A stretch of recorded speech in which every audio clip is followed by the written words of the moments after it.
Hey guys, today we're here to learn about TacTile. TacTile is an abstract strategy engine building game for 2 to 4 players aged 10 and up.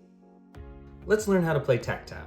In a two-player game, you're going to start diagonally from each other, and your goal is to score both of your pawns in your opponent's home tile. Now, once a pawn is scored, it's out of the game and can be removed from the board. As soon as you score your second pawn, the game ends immediately and you are declared the winner. Now the objectives are slightly different for a 3-player and a 4-player game, But we'll talk about those more in a separate video. so the question becomes, how do we get across the board? Well, on your turn, you can do up to 2 basic actions. The first basic action you can do is called a move. A move action allows you to move one of your pawns to an adjacent open tile. You can move up and down, left or right, no diagonal movements. The second basic action you can do is called a collect action. A collect action allows you to collect a resource matching a tile that you're currently on. So if you were on a blue tile, you could collect a blue resource. In this position, you could collect from either pawn, which means you could collect a blue or a red resource. The next action you can do is called a buy action.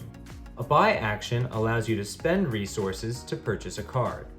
There are always 6 cards for sale in what is called the card market. Each card always costs 2 resources. There are always some combination of the 4 resource colors. With your red and blue resource, for example, you could purchase any one of these cards as a buy action. The fourth action you can do is called a trade action. A trade action allows you to swap out any resource you have for any other resource of a different color. The final action you can do is called a reset action. A reset action allows you to discard all 6 cards in the card market and draw 6 new cards. Now, if you ever run into a situation where 5 or more of the cards in the market are the same color or the same type of card, the market will reset automatically at no action cost to any player. Okay, that's it for the basic actions. Now let's talk about what the cards do. There are 3 different types of cards: moves, collects, and pushes. The way they work is that when you move onto a tile that matches the color of the card, it activates and gives you a free action that you can use before the end of your turn. So for example, let's say your first basic action was to move onto this red tile here.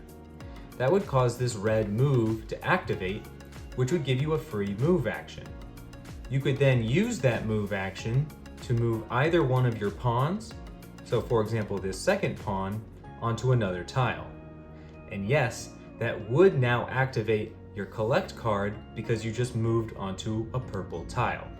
You could now use this collect action to collect a resource from either a red or a purple tile. In this case, we'll collect a red resource from this red tile. And this would all be one basic action because it was all triggered by that first move. The final type of card is the push card. Pushes allow you to move opponents' pawns. So for example, say you used your first basic action to move onto this yellow tile. That would activate this yellow push card, and you could use the free action it gives you to move your opponent's pawn back 1 tile. Pushing your opponent's pawn does not activate their cards, and it abides by similar rules to the move cards. You can only push them up or down, left or right, no diagonal pushes, and you cannot push them onto a tile where another pawn currently resides. One additional rule is you cannot push pawns onto home tiles. Now, one thing to know is that cards can only be used once per turn. So after you activate it, it's activated, you use it, it's used. Even if you move on to red again, you can't use that card a second time in that turn. However, at the beginning of your next turn, all your cards simply refresh, so if you're able to move on those colors again, you can use them again. This is the engine building aspect of the game. You start out with only a few actions, but these cards are permanent benefits, so as you acquire more and more cards, you can do more and more actions on your turn. And that closes the lid on this walkthrough video for TacTile.